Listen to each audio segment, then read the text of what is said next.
Good evening and welcome to the Cover One Buffalo podcast. You are joining your host, Greg Thompson. I am joined by my normal partner. Hey, who took Aaron Quinn? You know what, Aaron and I live decently close, and I figured I'd roll up into his house, kidnap him, change his whole backdrop, setting, everything, do some redecorating. He was on board with it, of course, but I don't know if we're going to see him for a little while. So, Anthony Prohaska, for anyone who is not enjoying the good works of disguise coverage, make sure that you are. It's at pro__ANT, ProAnt. And tonight, he will be helping me co-host tonight's show as we once again bring on some people who do exceptional draft work. And tonight's partner is none other than the host of the Bruce Exclusive on the Buffalo Rumblings Podcast Network, Bruce Nolan. Bruce, how we doing? I'm sorry, I was waiting for the guy who did exceptional draft work to show up. Is he backstage? He will be joining us soon. Cool. Well, until he gets here, I'll hang out. And I always talk, I talked with our friend Joe Marino recently and said that, I am a 100% pro football fan. Saturday is my family day. My wife very graciously lets me watch football Thursday night, Monday night, all day Sunday for 12 straight hours. Shows on Wednesday night, shows on Sunday night. I try to give Saturday back to the family, which means that during the season, I watch like 10 college football games, the big bowl games, if my neighbors are hanging out watching games. But like start to finish, I might watch 4 or 5 college football games all season long. And then I'm like the kid who skips class all semester and then crams from the smart kids and just steals their notes before the final. And I just cram, and for a month or two, I just watch all the stuff, usually zeroing in on the positions that the Bills are focused on or the first couple rounds. And then I'll pick out a handful of ones and use Russell and Christian and Joe and people like yourself, Bruce, guys that you like. I'm like, oh, well, I hear them talking about him. I better go watch him. So that's what we're doing in this run up to the draft, is bringing people on who do some of the legitimate draft work here to get themselves ready and prepared so that we can walk through, and we'll get to the fun part in a bit where you can put on the hat of Brandon Beane. But why don't we talk a little bit about, Bruce, how do you approach draft season, balancing that with obviously the work that you do, talking about the Bills during the regular season? How do you balance that with what's obviously been a passionate interest in college football and the draft and draft prospects even before starting the show? I start in August, so a lot of people start before me. They'll start the next draft class right after the old draft class is over, and I can't. I need a minute. It takes every bit of my energy to come up with some semblance of content during the dog days of summer when there's that stretch, and I don't have the energy to be able to dive back into a different draft class. So I start in August every year, and I start with the people who I know are going to come out in the draft. I 100% know these people are coming out in the draft because I don't want to spend any time I don't have to spend on people who might not end up declaring and going back. So I'll have a watch list at the beginning of the year, and then I'll schedule my Saturdays around trying to make sure I'm hitting people on my watch list. And I want to make sure I hit enough games, but not too many games. So for example, if I haven't seen that person play live 4 times, then they're fair game. So if I haven't seen this player play live 4 times, then they're fair game. And because I'm watching the games specifically for that player, then because of that, it changes the methodology by which you're watching it. You're not watching it for the same reason that you would watch a casual game with the Buffalo Bills.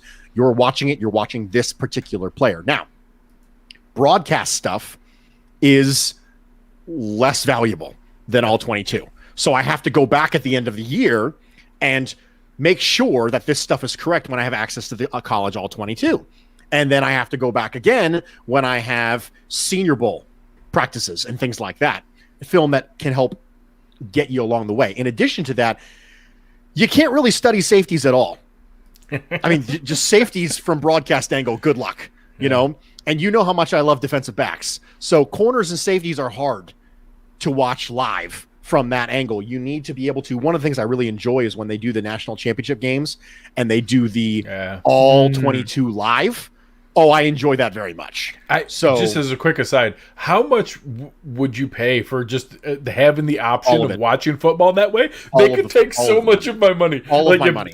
if that was a NFL Game Pass, a Sunday ticket, a college, whatever, like extra package I'd have to buy where I could watch it with that view all the time, so many dollars. So many dollars. All of the Bruce Bucks. All of the Bruce Bucks would go. And so for me, the only thing that keeps me sane is that I have a very specific and regimented system for it. I have a specific thing that I am looking for. So I'm not just watching a player. Yeah, I know. Crazy, right? No. I have a very specific thing that I'm looking for, right? I have a process that I'm working on trying to fine tune. I call it the perfect player process, right? And it is the structure by which I evaluate players. And I start with, okay, what does the perfect player at this position look like? And what activities, what actions do you see from that perfect player? And then I go from there, okay, in order to do these things, what traits and tools do you need? So let's say we're looking at ends. Okay, we're looking at ends. I say, great. What is a action that I see that is included in a perfect pass rusher? Well, first of all, if he's perfect, he's able to attack the outside hip and the outside half of the offensive tackle. Great. Now, let's watch a player and go, okay, what do you need to be able to do those things to the next level? Well, you need length. You need, flexibility in your ankles. You need burst. You need bend, right? You need certain things to be able to accomplish that. So then I'll go through that and say, okay, does he have that? Check or no. And then from there, I can go, okay, to what degree does he have it? And if the answer is no, or if I didn't see it, then the next question, it kind of like becomes a flow chart. Like, okay, I didn't see him do it. Can he learn to do it? And then can he learn to do it? Okay, what is necessary for him to learn to do it? And so on and so forth. And I'll do all that work on just one trait. That's it, just one trait. And then I'll move to the next trait and go again. And I'll watch the same thing over and over again until I go to the next trait. And then I'll move on to the next trait and so on and so forth until I have covered every single action that I think a perfect pass rusher has. Every single action that I would want to see from a perfect pass rusher, I have the actions broken down into tools and traits necessary to do it. And then from there, I have officially graded that player in terms of all of the tools and traits necessary to do the action that I would consider to be part of a perfect player. So if it wasn't this regimented, I'd lose my ever-living marbles. There's no question. I just wouldn't be able to do it. Anthony, you and I talked about Joe Tryon just recently with the Bills, right? And we said, okay, what do you think about Joe Tryon? Have you get a chance to watch him? I said, hey, I like him. This is the way he wins right now, which is why I think he's a fit here. And so if I wasn't that regimented, I wouldn't be able to keep it all straight in my head. And so then when you have these players declare, I have a good idea about halfway through the season. I say, okay, I think I know who's going to declare. Let's just dabble. I'll take some risks, right? I'll put some money on black. And I'll put some money on red. We'll make it happen. And then occasionally I'll guess wrong, and they'll go back to school, and I'll be like, okay, well, that goes to the bottom of the filing cabinet. And then I'll pull it out next year. But that's kind of how I try and balance it. Plus, my wife is a big college football fan. So she can sit with me, and we can watch all this together. So that's a good time, and that's how I do it. So I know one thing we were looking for is, going into tonight, we'll do a mock draft, but part of that is talking about the needs of the team. And I know you just did a really nice series on talking about needs in general, short-term, long-term, and each of the different kinds that come into play. Briefly kind of let us know, what are maybe some of the top 3 or 4 positional needs that you're going to target going into tonight's mock? Well, I mean, you might be shocked when I tell you this, but I'm going to target CB2. As an actual real need. I think that CB2 is a need now, and I think it's a need next year. Because I think it's a need now because I think Levi Wallace and Dane Jackson are upgradable. And I think that upgrade comes with it more options. More traits at the position will give you more options at the position. I was talking about this with a Washington football team individual who DM'd me and was asking some questions about some defensive schemes and stuff. And I said, if you look at like 3x1 sets that the Chiefs love to run, right? That backside of the 3x1, if you have someone on that backside who can't hold up in man coverage and you have to roll safety over top of them, now you have 2-over-1 and you're at a numbers disadvantage. So having a player who can play man, it's bigger than just, he's more athletic. It's bigger than just that. You can change fundamentally how you play defense. If you remember the way that the New York Jets used to play defense when they had Darrelle Revis, it opened up so many things for them. Having someone who can play man, I'm not saying let's go get Darrelle Revis. He's one of the greatest corners of all time. That's not what I'm saying. What I'm saying is the ability to do it opens up options that we currently don't have. So CB2 is going to be a piece of it. The other thing that we need to talk about is we need to talk about edge. And I understand that there's a numbers question right now at edge for the Buffalo Bills. If you drafted an edge high, you go, okay, Jerry Hughes, Mario Addison, A.J. Epinesa, F.A. Obada, you have Bam Johnson. That's 5. So you draft this guy, you have 6 DEs at this point, and all of a sudden Bam Johnson doesn't look like a lock anymore, even though he's a 4-phase special teams player, which is nice to have in your DE5. So there's a numbers issue, but you also have a youth problem there. You have Hughes and Addison, both of whom are not going to be under contract in 2022. Here's the funny thing we don't talk about right now. Aside from the we just need a pass rush concept, we need a better pass rush. Here are the defensive ends for the Buffalo Bills who are currently under contract for 2022. A.J. Epinesa, Bam Johnson. End of list. That's it. Because 2. I don't think we talk enough about the restructure that Addison did and how it voided a year. Yeah. So now Hughes is not extended at this point. Though I'll be all about throwing 1-year extensions onto Jerry Hughes until he falls off the cliff. I don't think that's out of question that we see it this summer, but right now he's not. I mean, I just give him 1-year extension until he qualifies for AARP. I'm fine with it. But as of right now, you can't count on that. Exactly. Kyle Williams plan, 100%. Yeah. So for me, you have to deal with the fact that you have a need from effectiveness now. You have a need from numbers really soon. So I think the edge is part of this. I think interior offensive line is a part of this. Interior offensive line is upgradable now because I don't think we should just bank on Cody Ford. I don't think we could do that. At no point in Cody Ford's career has he ever had a stretch of above average play. Ever. Now, I understand that part of that's because, in my opinion, he was playing out of position at right tackle instead of playing at left guard where I was pounding the table. You remember, Greg, you were with me when I was pounding the table for him being a guard since the beginning, and I took a lot of heat for that. But they moved him to left guard, and he got his feet wet a little bit, and then he got hurt again. Yeah. So at no point have you seen an above-average stretch of play from Cody Ford ever. So assuming he's going to reach his ceiling is a bad plan, in my opinion. As I like to say with Dawson Knox, you can hope he's good. Hope is not a plan. Hope is not a plan. So don't bank on him. So for me, even if you don't bank on him, you also run into another issue because you have the contract that John Feliciano has is not quite what it was reported at. They can get out from John Feliciano's contract next year.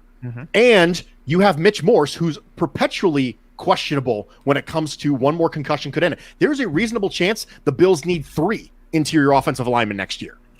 So for me, that's an effectiveness question now, and it's a numbers issue next year. So those are the 3 things that really pop out to me as far as needs that I would be looking at in this draft. Now, I'm not going to draft for need. If there's a really good player sitting there staring at me in the face, so be it. But those are things that I think that can be done with an upgrade right now. Excellent. So as we get ready here, we'll talk, and with those positions in mind, who are maybe a couple names at edge, at corner, at interior offensive line that you're hoping would fall to you here at that 30th pick, and then we'll spark up the simulator and see what we get. When I look at players who I've seen have a tendency to fall at some point to the Bills at 30, when I look at edge, I look at Kwity Paye. And Kwity Paye is someone who seems to scratch an itch that the Bills like. And when I look at Kwity Paye, this is going to sound like a very strange comparison, but just go with me.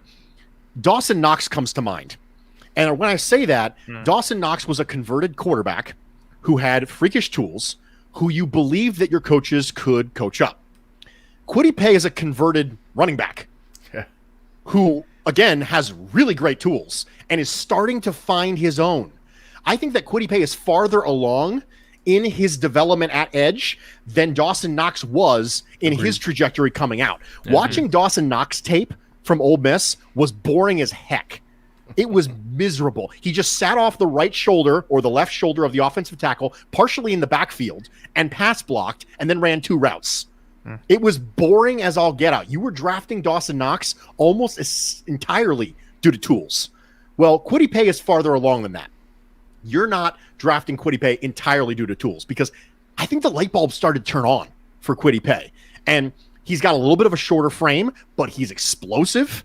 And you start to see the tools start to catch up with the natural athleticism here in the back half of 2020. I think that Kwity Paye is a great example of someone who, if he would have opted out, probably would have been a day 3 pick. But when you start to see the light bulb turn on, and you don't have to hope it turns on in your training camp or during his rookie year, and you think to yourself, okay, I'm not banking on improvement. I'm already starting to see a little bit of it. I'm not molding a clay. I'm finishing the molding of the clay. That's the way it is for Kwity Paye. And I didn't intend for that to rhyme. It just happened to come out that way. I've heard some interesting like Dwight Freeney comparisons with him, and that smaller, explosive, but that just the power from a frame you don't normally see that kind of power from, that intrigued me. You know, hearing some people talk about him and the way that he's, you know, no one likes doing pro comps, but people eat him up when you say him. That was an interesting one that I'd heard. Yeah, I like Kwity Paye a lot. When it comes to interior offensive line, I think Landon, Dickerson, and Creed Humphrey immediately come to mind. Beautiful. I think that both those players are going to be players that Sean McDermott's going to absolutely love. I can't imagine him not loving Creed Humphrey. You and I talked about this, Greg, before. I mean, missions trips, right? Yeah, he goes missions trips. You go through his Instagram and his Twitter. He's wearing a cowboy hat. He's a wrestler. He goes on missions trips. He's like, he checks every single box in the show. There was a picture of him in camo holding up like a duck in each hand. Like, he just checks every single Sean McDermott You got to be box. careful that Sean McDermott doesn't adopt him instead of draft him. So I think that Creed Humphrey's smarts consistently get underrated because he's tall and he's long and he's powerful and he plays a little bit high sometimes, but I think constantly people underrate his smarts. And I think that one of the things that's interesting to me when it comes to the Oklahoma system is that sometimes when you see quarterbacks come out of it, you see Baker Mayfield come out of it, you see Jalen Hurts come out of it, you go, okay, how much do they actually have to do with the line, right? Yeah. How much do they actually have to do? And you look over, you go, that's a Lincoln Riley thing, right? It is a Lincoln Riley thing, but it's also kind of a center thing. The center and Lincoln Riley have a lot of control in that offensive system, and the quarterbacks didn't have as much control. And so I think that sometimes we use it as a negative for the quarterbacks, but we don't associate that positive the way that we should with the centers. So Creed Humphrey is a sharp guy. And so that's a player you could Eric Wood him. You could bring him in and start him at guard and then kick him over to center when Mitch Morse is gone. So that's an option, I think, for interior offensive line. When it comes to cornerback, obviously Farley is going to jump off the table at me because there's a reason he might be there. And the reason he might be there is the reason you might pass on him. So that's always interesting. I don't think Newsom's going to be there. I would love if Newsom was there. Yeah. But I think that more likely you're talking about Stokes from Georgia. You're talking about Asante Samuel Jr. You're talking about this caliber, right? A lot of people think Ifeatu Melifonwu is worth a one. I've seen all sorts of things on Melifonwu. I still don't know where he's going to go. He could go in the first round, and he could go in the third. Yeah. I can't figure out what the NFL actually thinks about him. So I like Melifonwu. I personally would be shocked if he went in the third. I would very gladly take him at 61. Yeah. But for me, I think that you're probably looking at a Stokes scenario because I do think that Farley in the 20s is going to be too much for somebody to pass up. Those kind of elite traits and a guy that, you know, many people will say, you know, if you give him a perfectly clean bill of health, you're talking, you know, top 10, maybe top 5 pick. Like without the quarterback premium pushing up there, you know, non-quarterback traits, like it's startling how good his film is. You talk about, you know, only playing cornerback for 2 years, converting over from, you know, supposed to be a receiver, high school quarterback, and he was that good that fast. That is some just unfathomable athletic ability and that kind of smoothness and quickness to pick that up that quickly. I would love to be faced with the challenge of, oh my gosh, do we pick Caleb Farley because he fell to us here at pick 30? I don't anticipate that to be the case. I think that a team that's analytically driven, you know, you hear the analytics talk a lot about, you know, our ability to predict who is going to get hurt is incredibly poor, and that, you know, injuries are unavoidable, but we try to add that in the draft when draft picks are already a 50-50 proposition and incredibly difficult, and we try to add in this layered piece that the guys who fall because of assumed injury risk often are the best values, because you're getting a built-in, you know, bonus of where they are. I anticipate being excited to watch Caleb Farley fall, and then Andrew Berry and the Browns at 26 snag him, and then we get to be frustrated that he almost made it. And that's my nightmare scenario currently. So I'm going to go ahead and fire up the simulator here. Let me get it started. And we are going to bring it up here. And for tonight's exercise, we've got it here. We're up at pick 30. Bruce is going to be Brandon Beane.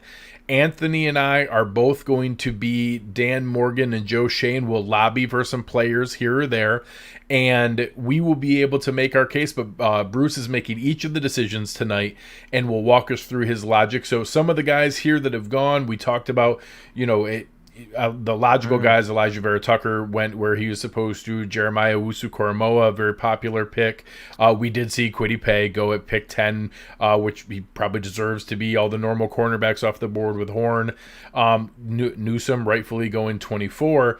You get down there, and all of a sudden we do see some interesting players. And you're talking about maybe some edge guys we don't normally see making it to 30 with Jalen Phillips and Azeez Ojulari. Last week, Russell took Naji Harris, and that was a very popular pick that many people on the Twitter sphere commented aggressively, telling him how excited they were for making that pick of Naji Harris. We have offensive lineman Tevin Jenkins. Bruce, walk us through what positions you'd like to look at, or where would you like to focus this 30th selection? All right, so I've seen the edges here, and I've seen Naji Harris, Tevin Jenkins. Scroll down for me a little bit, just so I can make sure I see some of the top overall players still on the board. Bruce, Travis Etienne is gone, so I know that changes your number 30. Personally, I'm crushed. I am absolutely crushed. Don't worry, Javonte Williams is there. I was going to say, there's still two Javonte Williams is there, which is the good thing. So the dream is still alive. Show me the wide receivers, if you would. Yep. Ooh, I like where his head's wide receiver. Actually, this one is interesting. You saw a pretty significant run on receivers. Rondale Moore going early, Kadarius Toney going early, Terrace Marshall going early. Obviously, a lot of chatter of Elijah Moore being a common mock pick here, but pretty slim pickings for pick 30 at wide receiver for who went early. Okay, so I'm willing to listen to your pitches at this point of who you think I should take, gentlemen. Though I will admit that I do have a pretty good idea of where I'm going, but I'll let you have the opportunity to talk me out of it. Anthony, I will let you start. If you have a player, if you don't yet, I have mine in mind. I have multiple. You can go first. Okay. So I very much am interested in the interplay at pick 1 and 2. I want edge and cornerback also. I'm always interested at, okay, who's going where? What are our odds of getting a player that talented later on? Many of the things you described about Caleb Farley, I think apply to Jalen Phillips, and that it's one of those picks that's very easily confirmed in the moment. The Bills do not take a great deal of health risks and rolling the dice, meaning if they were to turn in the card for Jalen Phillips, I'm going to trust that they've checked that box and that they have confirmed their comfort and willingness. Obviously, you had the weird car accident with him early on and the concussion and him technically retiring from football for a moment and then coming back. But again, the same comments of Caleb Farley, you remove that. I mean, Jalen Phillips is a top 5 pick. He is an elite pass rushing talent that I would love the chance to figure out, if that's a good fit in the system and what he did. He just brings so much to the table where you get the speed off the edge without sacrificing the size and the power. He has both. I would be hard pressed to pass up on Jalen Phillips in this spot, and that would be my preference. I mean, Bruce mentioned it earlier. Greg, you mentioned it. and alluded to it in your lead in here. I think we're all decently on the same page when it comes to that mix of corner, edge, interior O-line, some kind of combo in that in the first 3 picks. And then it's a matter of how does the chessboard line up for you to be able to make those moves. I think that's where so much of the conversation has come in about the whole trade down aspect and then acquire more picks in the top 100, so on and so forth. For me, I'm really intrigued. Pull up the edges real quick. Yep. If you don't mind. I'm intrigued. The opposite of wide receiver, that there very few edges have been taken. Almost all of them are left. This one, what's frustrating, I guess frustrating in a good way, the amount of edges there that I am a fan of. Phillips, Rousseau. I like Jason Owe. I know people get on him for not having a lot of any sacks in 2020, but the tools are there. He just doesn't have as much of a plan and needs to be coached up to a degree. And I know a lot of people like Ojulari. Someone caught the tabs. For me, I like the edges that are there. I also like seeing some of the interior offensive line that was there. But if you pull up corner, two guys who I like a lot.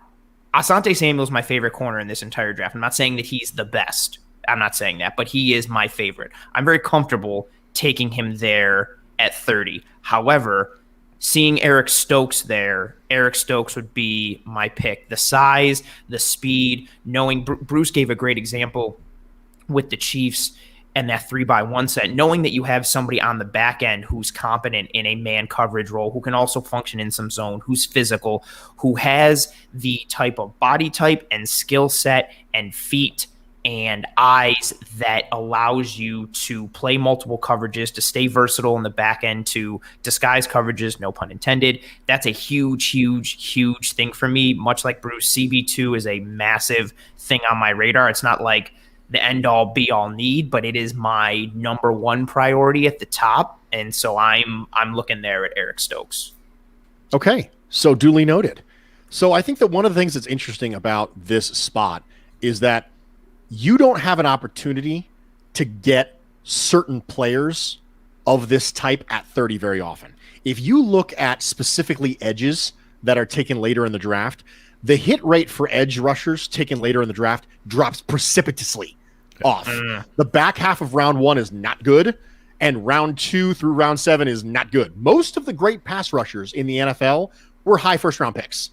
You just don't get a swing at players like Jalen Phillips and like Azeez Ojulari and like Gregory Rousseau very often. And Rousseau is a funny evaluation because he took 2020 off, and if you look at 19, you're like, okay, he's got the tools, but the way he got his sacks wasn't because he was using his tools, because he was kind of rushing it with interesting lanes, and it was just a whole thing. Gregory Rousseau is, I would not take him in the first round. I might not even take him in the second, quite frankly. I have him lower than most. I am going to take Azeez Ojulari here. And taking him over Jalen Phillips might seem strange, but the reason why I'm going to take him over Jalen Phillips is because I'm getting what I believe to be monster upside, but I'm also getting a crazy high floor. Azeez Ojulari is lauded in that Georgia program. They love him. He's the first freshman in Kirby Smart history to be named a team captain, and they love him. Tremendous football character, crazy aggressive, motor runs hot, stands up blockers. Don't worry about that. A lot of people think he's a 3-4 outside linebacker because they think he's 240 something pounds, and you're like, oh, he can't hold up against a run. No, that's not true.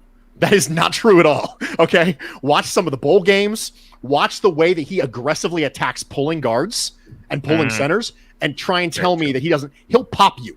When he hits you, he will pop you, and you'll feel violent it. On the line. So I get maybe not the same ceiling with Jalen Phillips, but close to the same ceiling, but I get a way higher floor with Azeez Ojulari, and I guarantee that they're going to love him. I don't have to worry about him coming in and working hard and being part of a great program. He screams process immediately. So I get that untapped raw upside that you don't historically get at 30. Like at 30, you're just not going to get a chance for that kind of upside. You're just not going to get a chance for it. So when you have it, you got to take it. Now, I am all about CB2. You know this about me. However, my ability to get an edge rusher later in the draft is very, very hampered.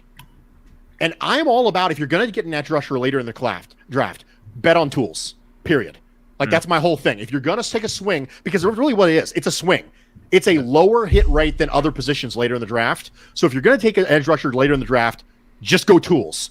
Give me long, bendy, bursty. I don't even care if they even know how to do a swim move. Just give me tools later in the draft, because I don't need a high floor pass rusher later in the draft. I can get them anywhere at this point. I can get them off the street.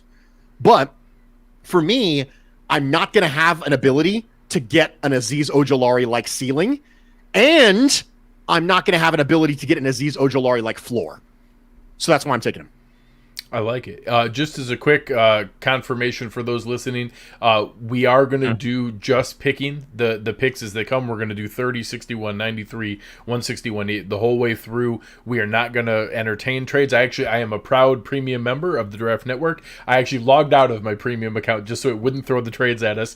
Next week, we have a special guest who we've already seen in the chat here. Joe Marino of the Draft Network and of Locked On Bills will be joining us next week.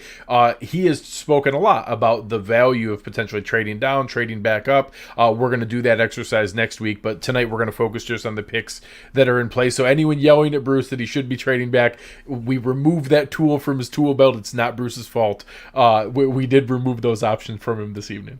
Can I mention something quick? Yeah, please. Just with what we've seen, granted, it's a mock, and we've seen who's fallen here at edge. With the amount of quarterbacks that are going to go in the first 29 picks, combined with certain players that are kind of going to be a lock, like the top 3 corners or Micah Parsons, things like that, when you start to add in something else like we saw here in this mock where there was like a run on wide receivers, between the quarterbacks that are going to be taken, the certain positional players that are locks to go early, adding all that together and potential runs on other positions, someone very, very legitimate is going to fall to the Bills at 30. It might be a fantastic edge rusher. It might be a fantastic corner. I know there's people who are throwing out in the chat like, if Owusu Koromoa fell, sure, somebody very legitimate is going to fall to 30 just because the run on positions ahead of the Bills that the Bills don't need to fill, which is still crazy to say they were going into a draft being like, we don't need a quarterback. There's someone very legitimate that is going to fall. It may not be the most glaring need, but there is going to be a blue chip level prospect that falls to 30 because of the positions that are going to occupy those top 29 picks that the Bills don't need to worry about. One of the things that's popping up in the comments real fast on Azeez, it's popping up in the comments about 3-4 outside linebackers and whether or not Azeez is a 3-4 outside linebacker. And I said in my little spiel there about him that I think he can play 4-3. And I think that we need to have a quick discussion about what it is that makes someone a 3-4 outside linebacker versus what is it that makes them a 4-3 edge. And a lot of people just look at weight. They just look at weight and go, yeah, he's a 3-4 outside linebacker. Okay. So if you are capable of creating angles for yourself, then you can hold up as a 4-3 defensive end. If you need the angles to be created for you by alignment, then you may need to be a 3-4 outside linebacker.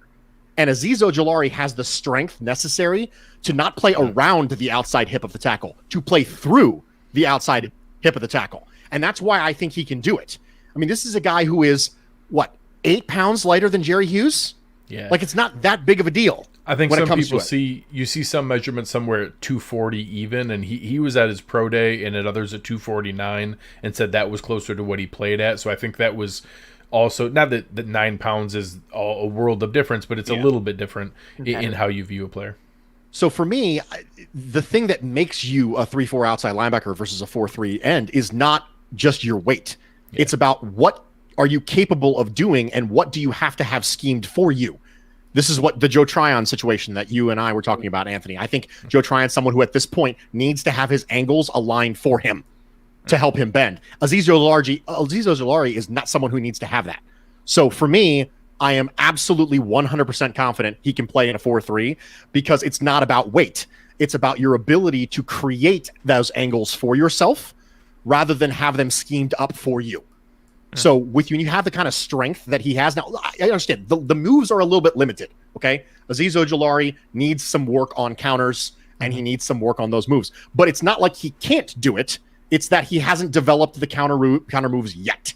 So for me, can he play through the outside hip of the tackle, or does he have to have those things absolutely manufactured for him, or else he's just going to be lost? And the answer is he's going to be fine. So I'm completely okay with him at a 4-3. Joe Marino chiming in here, same height, just 6 pounds less, and he was also a 1 1/8 inch arms longer than Jerry Hughes. So, for anybody not sure, he did measure in close to 6'3", 6'2" and change, 249, 26 bench reps, almost an 11-foot broad jump, which is incredibly impressive. Yeah. Ran a 4.6 flat, with really strong, 10 and 20 yard splits. Just a really explosive athlete for that size. And again, that's not why you draft a player, but that's great to see when it matches what you see on film, and that's what Bruce spoke to here. So we'll lock in the Azeez Ojulari pick. We will let the simulator move its way along as we see Jalen Phillips going. We see Gregory Rousseau, Elijah Moore, Eric Stokes, and Asante Samuel back to back. And this is the challenge of where things happen when you look at the board. So as we see, we'll go through some of the players remaining on the board here, but you see many popular players going in that second round. Elijah Moore, Joe Tryon, Dylan Reduns, Eric Stokes, Asante Samuel Jr., Jason Owa. That was a rough stretch there. Landon Dickerson. You see Wyatt Davis, you see Samuel Cosme, a good value there, Efetu Melifonwu. And now we're coming up. Bruce, what positions, now that we have addressed edge, would you like to see? Show me the corners now that I've got a chance to chat a little bit better. Paulson Adebo, Trill Williams, Tyson Campbell, Benjamin St. Juste, Aaron Robinson, Ambry Thomas. A lot of fun names. There are. This year, this entire draft class, you could do an entire draft of just name value and get some exceptional names. Yeah, that's great. Okay, so I have a good idea of what I want to do here, but I'm willing to listen to pitches now, ladies and gentlemen. So we're going to look through, obviously, we spoke about Creed Humphrey earlier. A lot of people on the Quinn Miners bandwagon. Pictures of the mountain of a human Ben Cleveland is. We did see Elijah Moore go. Most of the remaining receivers are still there. Alex Leatherwood, some people see him as the ability to convert inside. We looked at the cornerbacks, Paulson Adebo, which is interesting. Another one similar to Rousseau, opting out, but some interesting tape earlier. Are you prepared, Anthony, for the player you want to make a case for? Yes. All right, you can lead off this time. Show me the punters. Just kidding. So I think we're sitting here now. For me, it comes to the value play. I do like some of the corners that are available. A lot of people that I respect speak very highly of Paulson Adebo and even Benjamin St. Juste and where they could slot in. Same thing with Aaron Robinson from UCF. I'm looking there at Trill Williams. I do like Tyson Campbell as well, but just seeing Creed Humphrey, I'm going to go with Creed Humphrey. I like the idea of the Eric Wood idea of plotting someone in at guard who can then potentially take over at center. I do like, despite the injuries, I like Landon Dickerson more than Creed Humphrey, but alas, he is gone. But I think Creed Humphrey, ever since Eric and I did that film breakdown on him and several other pieces early in the film room earlier in the offseason, I'm just really impressed with his mental game. And Bruce alluded to it earlier. Just everything that he's got going on between the ears is really stellar. He's a smart, heady player. And that's not to take away from what he can do physically and from a technique standpoint and from a people moving standpoint. I don't think he's as much of a physical force as Landon Dickerson is, but that's because also Landon Dickerson is the size of like a hippopotamus. He's a monstrous man. But Creed Humphrey, just what he's got going on between the ears and the type of intelligence that he has, what that adds to an offensive line, when combined with what he can still do physically, which isn't, I would say, to Bruce's point earlier, his strength lies with his brain, but he's still got good enough technique and good enough physical measurables and boxes that he ticks. I would go with Creed Humphrey there. So for the sake of content, I will make a case for someone else. Mine would be Creed Humphrey. For anyone who is a fan of our friend Kent Platt's RAS scores, Creed Humphrey scored the highest center score ever He tested off the charts in everything. So it had the highest RAS score, relative athletic score of any center in the database. 6'4", 302, 29 bench reps, 33-inch vertical, 9'4" broad jump, 5'11" in the 40. Really strong 3-cone and shuttle drills. Just an exceptional athlete. And like I said, no, you're not giving anything back in size. So sometimes centers are a little bit smaller. He's not 6'4" and a half, 312, that kind of area. So I do think that he is standing out from an overall value. I will say Jabril Cox, I think, is interesting in that people look at, he was obviously a player I really targeted and spent time on prior to Matt Milano re-signing. I do think he has the ability to play some of that big nickel idea that people have, where you keep some of the versatility of a third safety, third linebacker, movable chess piece on the field. I'm obviously a huge fan of Hamza Nasruddin and what he can do, maybe available in round 3. Some other guys later that are able to do that. You see some of those pieces. Some people think maybe Richie Grant could do some of those things. So I think there's a case to be made there. I will say, you're getting into the range here where I don't know that any of the corners stand out to me greater than the other, and that I obviously hope one of those top 5 or 6 guys make it to the third round, but I don't know that I particularly care which one makes it to the third round. I just hope one of them does. And in that case, the same idea that Ojulari was just too good of a value to pass up, I would endorse the Creed Humphrey selection as well. Same team. Well, if it's unanimous, then I guess we're going to do it. So we're going to take Creed Humphrey. One of the things that I think is interesting that we don't talk enough about Brandon Beane, this mock is not intended to be predictive. It's intended to be what Bruce wants to do. However, Brandon Beane has historically taken freak athletes who have good football character. Tremaine Edmonds, Josh Allen, Ed Oliver. Like, these are players who are the freakiest of the freak athletes. Azeez Ojulari fits that. Creed Humphrey fits that. Yes.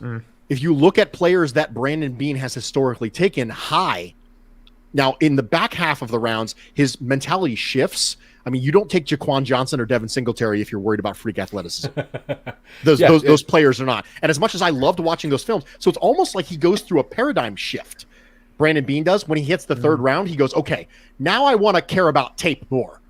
And he goes, well, I loved watching Devin Singletary. Jaquan Johnson's tape coming out of Miami was so much fun to watch. I love to watch Jaquan Johnson. You just sit there and go, okay, he's not really probably going to be able to contribute significantly on defense in the next level. He wasn't genetically gifted. He wasn't blessed with being long or tall or fast, but I do love his tape. And so it's the same way with Devin Singletary. You think Devin Singletary did not test well. I mean, his best case scenario from an athletic profile was Devonta Freeman. Yeah, historically poor RAS really score. bad testing numbers. So for me, this fits not just what Bruce wants to do, but it fits the type of mentality that you historically see from Brandon Beane high in the draft, which is take a freak athlete, coach him up. So I'm taking Creed Humphrey. Very good. We will lock in the selection for Creed Humphrey, our first unanimous decision, and we will cross our fingers that as few cornerbacks go as possible. We've somehow... I'm literally cringing as I see each name go One through. has gone. Oh, Shelvin And Hamza Nasruddin both went. Shout out to your son at 8. My large adult son. Oh, that hurt my soul.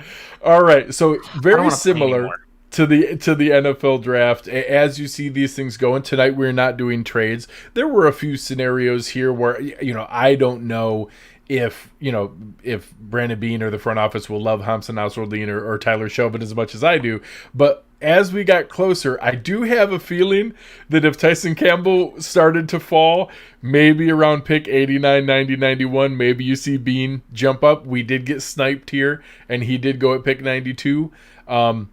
I'm going to go ahead out on a limb and show you the cornerbacks, Bruce, of who made it. Those are the players that we still see available here. What other positions would you like to see? Show me the all real fast. Yep. Top player on the board, Tommy Tremble. The next 3 are cornerbacks, so not a bad thing. Show me the wide receivers. Wide receiver. I always can tell how much someone likes Atwell by whether they call him Tutu or Chatarius.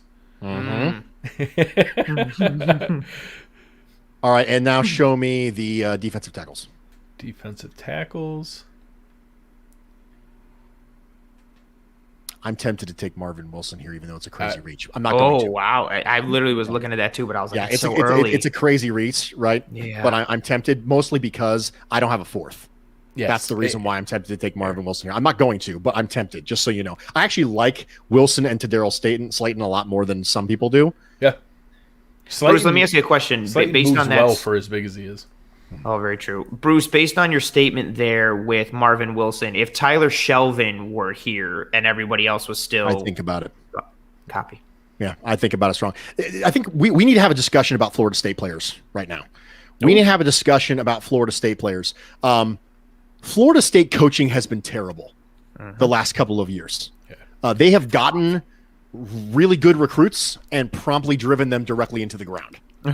So when you see this, it's a little bit like watching some of the old. Do you remember the Texas A&M program and their ability to recruit under Kevin Sumlin? And they got pretty good players under Kevin Sumlin, and then they just never developed. Yeah. Like, just never went anywhere. Like, hey, we got decent recruits here, and they just never took off. I take that up a notch or two, and that's where you're at Florida State. So when you see players who just didn't produce the way you wanted it to at Florida State, it's probably because they were used weird. We saw that with Cam Akers last year. I feel like that was the introduction of a lot of players to how bad Florida State's coaching is. When you saw Cam Akers and you go, what is this run scheme right now? Like, what are they doing? Right? You're drafting Cam Akers based on the fact that if you just get him out, it's almost like rescuing a puppy. Let's draft Cam Akers and give him a good home because he's been abused. There's paths you could walk me through that if we walk away with Asante Samuel Jr., Hamza Nasruddin, and Marvin Wilson, I'd be ecstatic. Like, I think there's upside remaining for all of those players. I agree. So I'm willing to listen at this point. If you all have arguments you'd like to make, I think I know who I'm going to go. But if you want to make an argument, now's your time.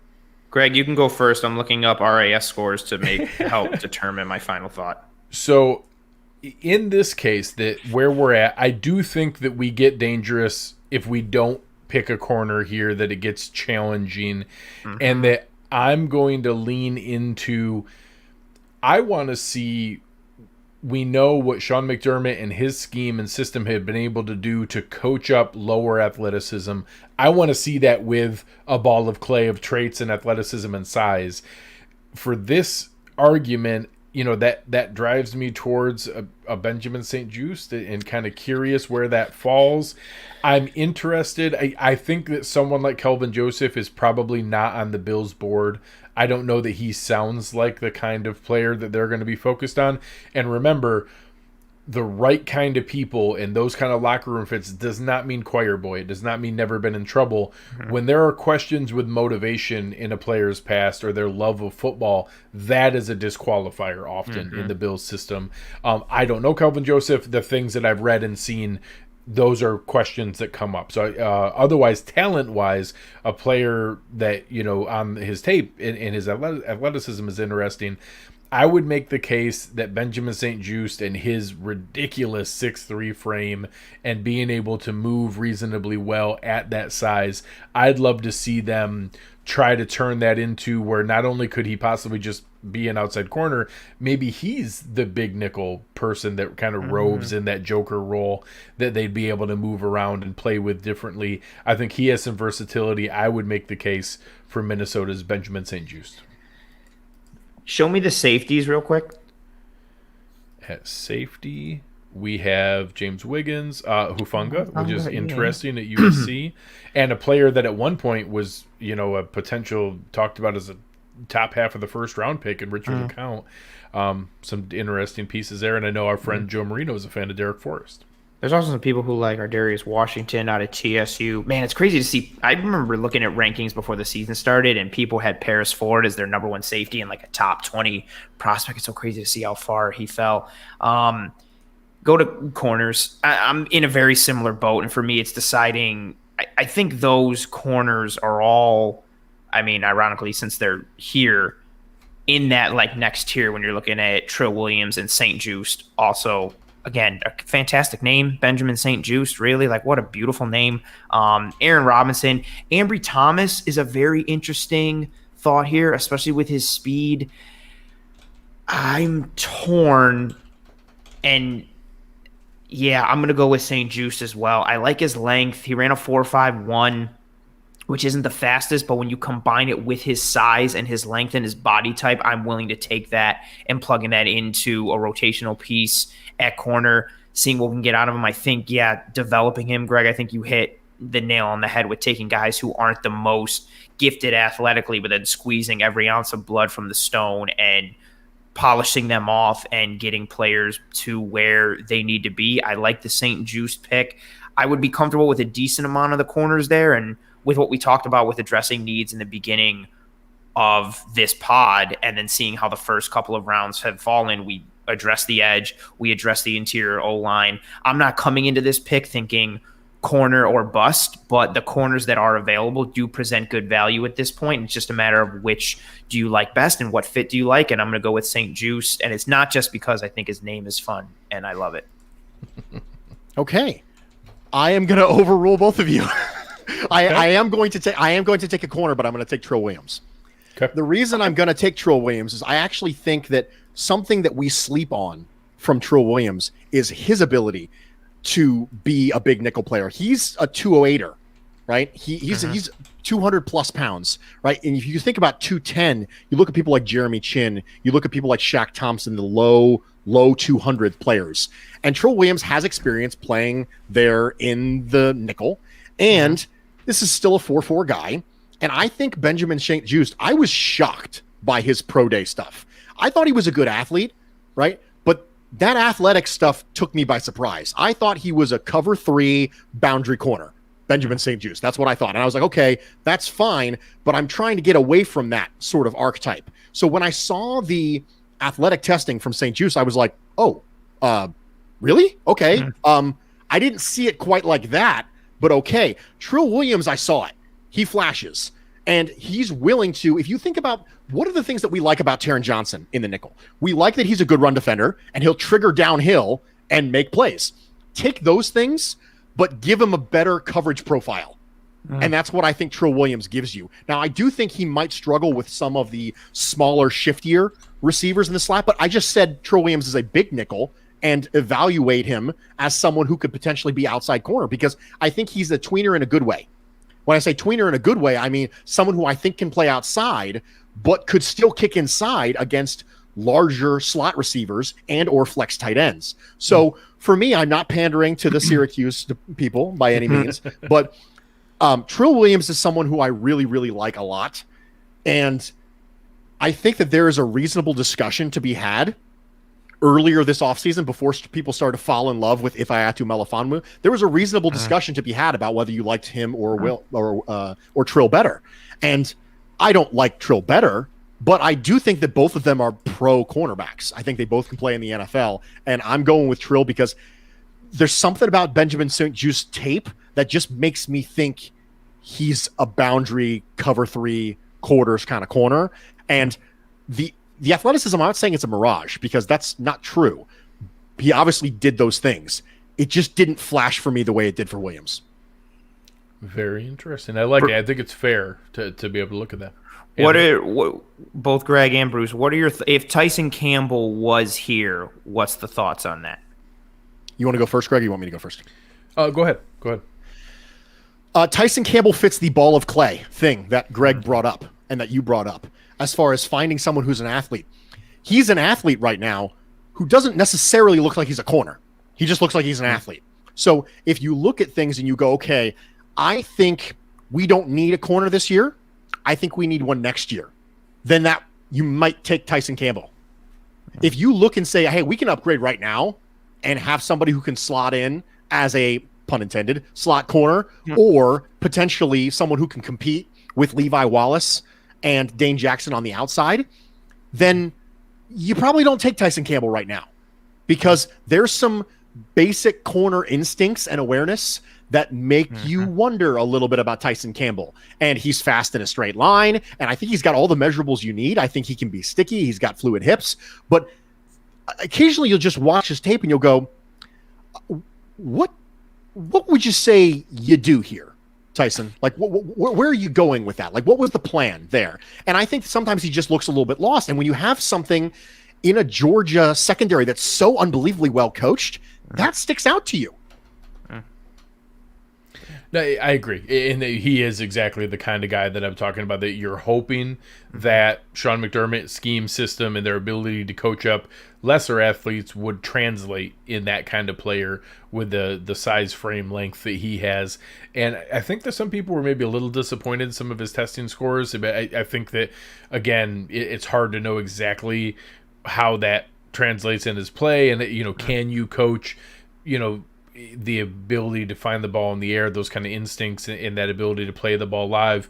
I certainly want to find out. I think that would be interesting to be able to go through. We will make the Trill Williams selection. So now we have gone with an edge player, interior O-line, cornerback, without forcing it and playing with the right kind of approach. I think we have now addressed three of the biggest needs with good values at each spot. And now we'll be in a position where the Bills are painfully having to wait. This is where some of that strategy comes in, where people like the idea of you trade back in the first round to build up some ammo to trade back up with some of those fifths, 2/5, so 6th and the 7th. Maybe we pick up some extra pieces here and you're able to go back and pick up some of those elements that all of a sudden now you can move back up. We have finally made it to pick 161. I will let Bruce, you drive the conversation. What kind of positions would you like to see? Okay, show me safeties. Safety. Okay, dokie. Now show me wide receivers. Wide receivers, we see Frank Darby, Kate Johnson, Josh. Okay, I'm a tiny and baby. show me tight ends. Tight ends, Trey McKitty. Okay, and show me defensive tackles. We do see Bobby Brown, Tadaro Slayton. Interesting. Bobby Brown. I'm thinking back to Bruce's Bobby Brown joke that no one picked up on, that he had to tweet beautiful. back at. Your choice to be able to choose him is your prerogative. Yeah, that's my prerogative. There's no question. Okay. All right, I think I know what I'm going to do, but Okay. I'm open. I'm open if you guys have something. All right. Any position you would like to see, Anthony? No, we hit everything. I tell you what, I'm really. So initially, when you had everybody listed up there, go to edge real quick. Okay. Oh, Chris Rumpf. I saw Sean Wade, who was such a highly touted corner coming into the year, and then just got murked over and over again. Bruce, you're an Ohio State guy, you know this. But then I remember reading about the potential of him in the slot, and if you're viewing him as a slot guy or even a potential safety guy and those positional things and how he could potentially still work and the value is there, his name stuck out to me there. But I don't think I'm picking with my heart here. After seeing what 40 he ran, I want to go with Chubba Hubbard. Oh. Even though I like the Breida signing and I'm comfortable and I'm okay with Singletary and Moss, I really like Chubba Hubbard for a decent amount of time, and then seeing what he's done on tape, seeing what he did in his official measurables and his athleticism, I think I'm looking at this one as a pure best player available type of scenario, and I think the dynamic that he adds is very, very intriguing to me. And I'm in between several things, but I'm looking at Chubba Hubbard there, and I'm intrigued a lot. Interesting. I think that's right. I do think it's interesting, and whether he's your choice or not, Bruce, when we go back to you, I'll ask for your comments of, do you think there's potential that putting Sean Wade back into the nickel, that you get back into some of that previous film that had people as excited about? My case will be at defensive tackle. I love the idea of adding a Tadaro Slayton and TJ Slayton, having a guy that huge, 6'5", 358, plays that big on the field and is the kind of player that I think would be fantastic. You know how slow developing a defensive tackle is, and to be in the spot where he can mentor under someone like, you know, Star Lotulelei for that long. And I know it's really hard to identify, does RAS and those kind of combine scores matter for a defensive tackle that you want to be a 2-down run stopper and things like that. It is kind of a bonus when you see other athleticism and explosiveness, and the fact that Slayton still tested reasonably well at, you know, coming in at the size that he did is interesting. So, you know, Bruce, I'll ask you to comment on Shaun Wade, and then maybe if you see a difference. Some people love the width and size of Bobby Brown. Is that in your position of where they are? So, where is your head at? Mine is, so we have Chubba Hubbard. I don't know which one is right there. You made me question myself. Chubba Hubbard. Or Tub Thumper. Yeah, Tub Thumper. Tadaro Slayton, where is your head at for pick 161? Knowing that we do pick again quickly at 174. I know it's not running back. I'm taking Shaun Wade. The reason I'm taking Shaun Wade is because I think he's a nickel and a safety. I don't think he's an outside corner. Oh, so we're on the same page with that. Cool. And so, I mean, Shaun Wade is if you look at just athletically, right, you look at the range, you look at the speed, you know, Shaun Wade is a 4.43 guy. He is every bit the athlete that Denzel Ward was coming out. Oh. And I think that with better size than, because size was the big problem with Denzel Ward, right?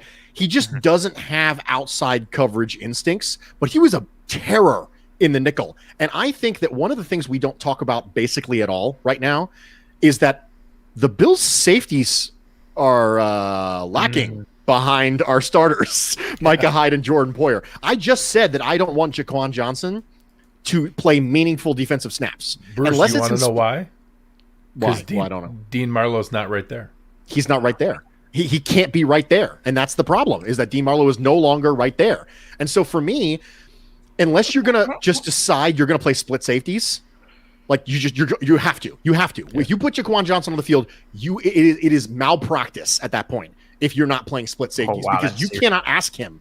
You cannot ask him to go numbers to numbers, much less sideline to sideline from a cover 3 standpoint or from a cover 1 standpoint. You just can't do it. So Wade in 2019 had great film because he was playing where he was supposed to be playing. Correct. And then they moved him outside and he looked like a disaster. But there were reasonable discussions to be had that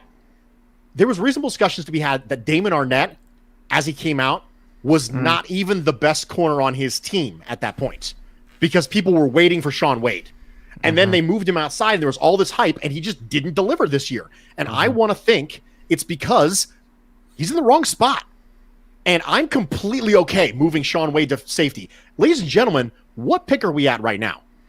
161. And I think people need to be aware. We're in the 5th round. Yeah, the risk factor in the late 5th round is so much lower to take a shot like this. And I would ask people, how do you think Taryn Johnson would fare playing an entire season on the outside? And if we saw him forced to do that because of the scheme and what's there, and then at the end of the year, like, well, he's obviously trash. Look, well, no, he played out of position for a year. So now the idea of that, I think, you know, I don't want to take that shot on day 2, but if you're telling me halfway through day 3, we get a shot on a guy that, you know, a fair amount of people had as their number 1 corner coming into the 2020 season, and that was in almost everyone's first round mock, and now we get a shot at it in the 5th round to put him back into the spot where he was viewed in that light. I think it makes a ton of sense.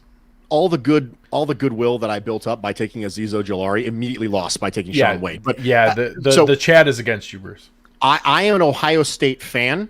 I watched more of them than anybody else. Shaun Wade did not play well. You don't have to tell me he didn't play well. There's a reason he's available in the 5th is because he didn't play well in 2020. You don't have to tell me. However, you played him out of position. So this is the thing for me in the chat, okay? Are you guys ready to bury Ed Oliver because you played him out of position at 1 tech a lot this year? Because if that's the case, you now no longer have anything to stand on. If you, like Greg said, did you go ahead and take Taryn Johnson and bump him outside and then have him do things he's not good at, and then go, he sucks. Well, yeah, you're asking him to do the wrong thing. Shaun Wade filled in because they didn't have a 5-star recruit to plug in at cornerback this year. Otherwise, he would still be playing nickel, and he'd probably be your favorite Hamza Nasruddin guy. You'd be drooling all over them. However, he played outside and probably shouldn't have. Either you play him at nickel or you play him at safety, but I just added a lot of versatility to that defensive back end with my picks of Trill Williams and my picks of Shaun Wade, which is exactly what you need, athleticism and versatility to be able to counter some high-flying offenses like the Kansas City Chiefs. So if you say that you want to match up against things like that, then this is what you need to do. You need to get athletes who are versatile on the back end and can be interchangeable pieces, and that's what you're going to do. I think I've been zoomed in on to the Draft Network aspect of it and backed out into the comments, and I see a lot of the hate for Shaun Wade, and I see the comment coming through of like, oh, did you see Shaun Wade last year? No to that. He was so bad, this and that. But the whole point is in 2020, he was playing like the Taryn Johnson out of position example that Greg gave. You're playing him in a position that is not advantageous to his skill set. If you play him in a position he is more suited for, there is the value there. And then to the point of the fact that he can potentially moonlight or daylight as a safety, you get multiple positional versatility, and you're putting someone into a situation that you are setting them up for more success than you are setting them up for failure, playing them in a spot that isn't an ideal. And Nathan just put in the comment, Wade isn't an outside corner. His 2019 tape is good. That's when he was playing in that nickel spot. He shined in that light. And again, what did we just talk about with Gregory Rousseau, with Paulson Adebo, with other guys who went earlier? Where would Shaun Wade go if he opted out of 2020? High. He'd go really high. He'd probably be there would be a discussion. Here's what would happen. There would be a significant discussion on the value of nickel corners in the draft community. We would go, how high can you take a nickel corner? And then it would start all this stuff about, is nickel really base, and what percentage of the snaps does he play, and how valuable is a nickel corner? The Shaun Wade discussion. I bet this is the top 45 pick. Absolutely. And getting that type of athlete in the fifth round, it's the fifth round, ladies and gentlemen. This is where you take swings on stuff. That's good value. Yeah. And the luxury of the hard part of waiting in the fourth round is the benefit of the fifth round. You pick 13 picks later. In between there, we did lose. I would say as far as the opt-out project guys go, I'm intrigued in the fifth round by Walker Little. If you're going to have a dart throw at a guy that at one point was a really high value pick. Chubba Hubbard, you had him go. You did see Trey McKitty, which I don't think is terrible for value in the fifth round. We did not see either of the one tech defensive tackles go, so both of them are still available and on the board. So I won't make a new case. I still would like one of those large humans.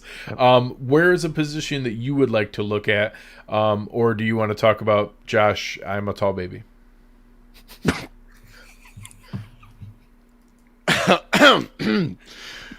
I probably spent, I don't know, 30 to 40 seconds learning how to pronounce that name. And at no point did I put it together until you just said it, that the last syllables actually sound like baby. Yeah. That's fantastic. It's an entire discussion that was a shout out to the Cover One Slack channel. There was an entire discussion that I've yelled at people being like, you can't call a grown man I'm a tall baby. Like, you just can't. Give him the respect for it. So that's a shout out to the Cover One Slack channel, who now only call him tall baby. Like, that is the only thing they call him now is tall baby. Okay, so I'm tempted by Joshua Kando here, even though I already took an edge. I'm tempted by Joshua Kando. Show me the defensive tackles, though. Defensive tackles, large humans, several large humans. I'm taking to Daryl Slayton. Yeah. The reason I'm taking to Daryl Slayton here is because this is right where I want to take players who have limited roles. So where do I take? What's my strategy for round 3? Right? What's my strategy for round 4? What's my strategy for round 5? These things matter because you have specific bumpers that you put up as far as philosophically what you should be going for. And for me, day 3 is about a couple different things. Number 1, it's about swings on athleticism, which is what Shaun Wade is, right? Swings, because despite what some of the people in the comments said, he hasn't been bad for 2 years. He's been bad for 1 year, and he was playing out of position. That means you can't take him ever again. Right. He's yes, terrible. absolutely not. So for me, that's the first type of thing you swing on. You swing on athleticism, right? Upside, which is what I did. The second thing is you fill the back part of your roster with special teams players. This is why you draft people like Jaquan Johnson. You draft them in the 6th round, knowing full well that they don't project to be a starter. Not everyone you draft has to project as a starter. There are roles on this team for backup and special teams players. So because of that, that's another type of archetype you can draft in the day 3. The third type of player that you draft in the day 3 is someone whose role only necessitates that worth of investment. For example, if you have a Tadarius Slayton, and you have an opportunity to get someone like that, that's a 2-down run plugger. That's it. That is not a valuable position. It's a perfectly reasonable position, but it's not as valuable as corner or wide receiver or offensive lineman or edge or safety. It's a specialized role like specialist, long snapper, punter, kicker. I would argue running back. These are all devalued positions relative to other things. Now, they're devalued not all the same length. Obviously, running backs are more important than punters, right? But when I say devalue, I mean something below the upper tier of positions. And if I'm going to get someone who doesn't offer me anything as a 3rd down penetration pass rusher, I'm going to get him in the 5th round. Because if I want just a big body who can sit there and make sure that you have to orbit him to get to a linebacker, then in that case, this is the spot to take him. Yeah. In the opportunity, we know the defensive tackle is a slow developing position. That's not the kind of position you want to be drafting and needing the guy day 1. So I love the opportunity to have someone with Slayton's size. And when you look at him, he handles himself and is built more athletically than most 330, 340 pound guys are. And I think that's, the 6'4", 6'5" height really makes a difference. I'm excited about the idea of adding one of those type of players. And again, that 3rd round pick is so valuable and the upside that's there. Although I do love Tyler Shelvin and would support him there. The idea that you might be able to get a Slayton or a Brown in the 5th round or later, there is some opportunity cost there that I do understand wanting to look in other spots. I think people think that Slayton is Mount Cody. Do you remember Mount Cody from Alabama? Cody. Right? I think that they think Slayton is Mount Cody, and he's not. He's more athletic than that. He can move. Right. He's not Vita Vea, but he's not Mount Cody either. Correct. Yeah. So now looking at it, we are at the spot in the draft. We have 2 picks left. Just as a recap real quick, in the 1st round, we went Georgia defensive end Azeez Ojulari. In the 2nd round, we went interior offensive lineman, center, can play guard from Oklahoma, Creed Humphrey. In the 3rd round, we went Syracuse cornerback Trill Williams. We doubled down in the 5th round with Ohio State nickelback Shaun Wade. And then we took mountain of a human from Florida to Tadarius Slayton in the 2nd, 5th round pick. And we are now up in the 6th round. We have taken 4 defensive players, 1 offensive player. We've hit on the major needs in obviously 2 picks in the secondary, 1 tech defensive tackle, interior O-line, and edge. I think we've checked most of those boxes. No skill position players yet. So wide receiver, tight end, running back, all in play. No safety yet, although obviously some potential there with Wade. Okay, show me tight ends. Tight ends. We are beyond the point where I have heard of any tight end other than I've heard people say the name Luke Farrell. So Kyle Pitts isn't available? He is shockingly enough, no. Mock. He is gone in this mock. Obviously, late round picks are very popular with wide receiver. I do warn people that I think a lot of there is depth in this wide receiver class, but I'm curious how far much of it makes it to this level and the contribution. But there are some names here that are interesting, certainly. I want to make sure I say his name right. I'm going to say Josh Imatorbhebhe. We're going to take. Again, this fits with the general philosophy of day 3 picks, which is what are the 3 archetypes? Take a swing on potential of upside, right? Draft someone whose positional value values that type of investment, or make sure you're filling your back half with special teams players, people who can back up and play special teams players. This is an understanding that wide receiver is a need next year. This is what this pick is. that's a need next year. Let's just get him in the building, right? Get somebody with this type of measurables in the building, with this type of athleticism in the building, and have him work on the outside. This is a very partial hedge against Gabe Davis not progressing because he has better measurables than Gabe Davis. Now, he doesn't have the production. I don't think he has the ball skills that Gabe Davis had. Gabe Davis, I think, vertically was one of my favorite vertical receivers last year. But he's in the same shade as Gabe Davis. He's that day 3 vertical receiver who I think has better measurables. And I think this is an acknowledgement that wide receiver is going to become a need for this team. And I'd like to have someone in the building who I already know for a year to give him first crack at it. When wide receiver becomes a need next year, when Emmanuel Sanders is off of his 1-year contract and Gabriel Davis may or may not have taken a step forward and Cole Beasley is 1 year older, then at least you have someone in the building at that point who's got measurables, who you think, we've had a chance to see him for a year. Let's see how he's developed. Do we need to go out and sign someone in free agency? Do we need to go out and invest a significant pick, or can Josh do it? And I think there's an interesting point. Some people asking about the measurables. Baby had an incredible pro day in the highest vertical jump ever. Like one of the highest vertical jumps if he was at the NBA combine. 46.5-inch vertical is insane. And for anybody who talks about, there's some home cooking in the times on 40. You can't fake a vertical jump. Like a vertical jump is what it is. It's simply a measurement.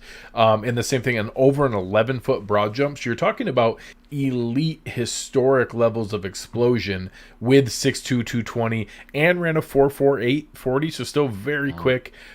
Just a really exceptional athlete. And like Bruce said, you don't see that level of athleticism maybe all the time on the field and the ball skills and the skill of what's there. But that's really intriguing to see if you can have Chad Hall coach that up and be able to put that kind of athlete to use in the system. So I certainly understand it and like the pick quite a bit.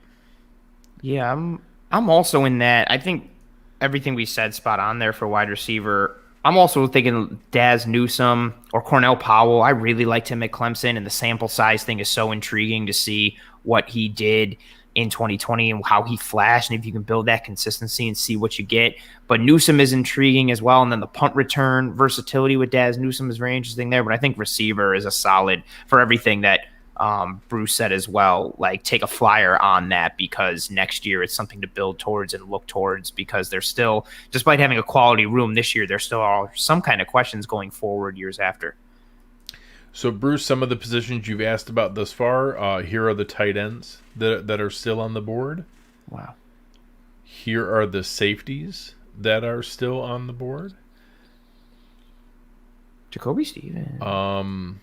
At this point in the 7th round, some shiftier guys like a CJ Marable or a Puka Williams or Jarrett Patterson. Not a terrible pick this late. Maybe any projects at offensive tackle. You guys are going to love this. I don't know. I'm ready. I'm taking Trey Brown, cornerback, Oklahoma. Okay, now, the reason I'm doing this is twofold. Number one, we need a return man. And I need competition there. Trey Brown's got the speed, and he has the ability to contribute right away as a return man. And I would very much like my return man to be able to contribute on defense instead of having to hold a wide receiver spot open for him, the way that we did with Andre Roberts. In addition, I just said I think Shaun Wade's a safety. So if he ends up being a nickel, then so be it, right? But I just drafted 3 versatile, athletic, speed defensive backs, all 3 of them. And would this be a Bruce draft if I didn't pick 3? Wasn't there a guy on Reddit, Greg, who said I was going to draft 3 corners? Yes. I can't let the fans I got to down. find it in the chat here. Someone asked earlier if we set the over-under at 2.5 quarterbacks taken. Yeah, correct. The over-under was 2.5, and you just hit the over. So for all of our bettors that took the over, please bring your tickets to the counter. We have an over. So overall, we will get this prepared and out on the Twitter machine for the feedback that it needs. But our draft class ends up with edge rusher Azeez Ojulari, center interior lineman Creed Humphrey, outside cornerback Trill Williams. As Bruce deemed it, safety Shaun Wade. Interior one-tech defensive lineman Tadero Slayton. Wide receiver with elite explosion Josh Imatorbhebhe. And nickel cornerback from Oklahoma Trey Brown. Bruce, how do you feel about the draft class that you've put together? There is a very reasonable chance, like I mentioned earlier, that the Bills need 3 interior offensive linemen next year. There's a very reasonable chance they need an edge. There's a very reasonable chance they need multiple corners. So Levi Wallace is signed back with the Bills for a 1-year contract. There is no guarantee that Dane Jackson is going to become anything. Taryn Johnson's in the last year of his contract. So your defensive secondary is going to be in trouble next year if you don't have bodies to replace them. And I don't want just bodies. I want athletes. I think it's one of the things that the Chiefs game proved is that you need athletes. And Brandon Beane said it at the end. He said, we're not a Super Bowl team. And he specifically talked about speed and physicality. Well, guess what we just got on this draft? We got speed and physicality. Every single player that I picked, except for Tadero Slayton, is an elite athlete. Like the elite of the elite. Trey Brown, Josh Imatorbhebhe, Shaun Wade, Trill Williams, Creed Humphrey, Azeez Ojulari, every single one of them is an elite athlete. And I didn't go 3 cornerbacks because one of them's a safety and one of them's a nickel player. So I got an outside corner, I got a nickel, and I got a safety, plus I got return usage. So yes, it's going to say CB, CB, CB, but we have nothing behind, absolutely nothing behind Micah Hyde and Jordan Poyer, because Jaquan Johnson is not the guy. I love, and this is, you're not going to find a bigger Jaquan Johnson fan than me. I loved watching his tape at Miami, but he's not it. D. Marlowe's gone. He's not walking through that door. He's no longer right here. And if you're going to have a safety-centric defense, Eric from Cover One does constant analysis on how important the safeties are. And you are one pulled hammy away from losing your fast spell on defense. I'm not interested. You add in the fact that, what do Taryn Johnson, Levi Wallace, have in common? They're both on contract years. There are all kinds of spots where we need to be planning ahead and giving options. On top of the fact that, for anyone who didn't have a chance, listen to the Locked On Bills episode I did with Joe Marino. It aired this morning. The Bills have had incredibly good injury luck. Like the depth that is there may be needed. Having this kind of these kind of options available with that kind of athletic upside to be coached up in the manner that they can, I think is really intriguing. Anthony, also, as Joe Shane, what are your thoughts on the draft class? I was going to say, I started reading through the comments, and for the people whiling out about 3 corners and, oh man, that would never happen and all these things, to Bruce's point, Shaun Wade has that safety corner versatility. And Sal had a very interesting tweet, I think it was a couple days ago, how light the Bills are at safety and corner compared to the other seasons in the McBean era, and how that doesn't guarantee a heavy draft at those positions, but that they may potentially look to fill those spots going into the season because they are lighter than they traditionally have been. So I think coming out of the draft with 3 defensive backs isn't even just like a Bruce thing or an us thing or anything. I think it could be decently realistic based on McBean history in the past, and just looking off of what we did. And what Bruce did, I should say, since he had the ability to overrule. I liked it. I mean, all these mocks, they're not completely predictive, but they are indicative of what positions need to be addressed and what holes need to be potentially filled. And I liked what we did in this draft. Kudos to Bruce. I like the one tech ad of Slayton to be able to take that one little piece and take that niche and fill it with some developmental aspect for the future. That might be honestly my favorite pick in the entire draft, combined with everything else. We added depth, we added need, we got some guys with some high floors and also some decently high ceilings, and addressed the needs and versatility. I like it. Yeah, and I think that we hit each of the positions that I value. There are players that, I haven't had a chance to do a lot of work on, or don't know that they're the exact players that I would have picked, but I love the strategy of the way that this was approached, and hit on several of the guys that I love. I love Ojulari, Humphrey, Slayton, players that are right in the wheelhouse for it. So I'm really curious to see where this falls. I think these are the positions that are going to be targeted. I think some of these are specifically players that are going to be targeted, and it's going to be really interesting to see the way that it plays out. Bruce, we appreciate you being a good sport and being able to put so much time and effort into everything that you do. Let the people know where they can find more of your good work and more of your enjoyable content. Well, since y'all loved my draft so much, you can find me all on Twitter and Instagram at Bruce Exclusive. My show, The Bruce Exclusive, drops every Thursdays and Fridays on the Buffalo Rumblings Podcast Network. Guys, thank you so much for having me. I really enjoyed it. And I think that I wanted to do something a little bit different when we came here. And I think that I managed to pull it off as far as getting elite athletes and reinforcing defensive back depth. And if somebody was going to do it, it was probably going to be me. So I'm good with it. Very on brand, as we saw in the comments. We appreciate it. And for anyone who isn't listening, the Bruce Exclusive on the Buffalo Rumblings Network, you have to check it out. For Anthony, make sure you're checking out Disguise Coverage, finding him on the Twitter machine at PRO__ANT.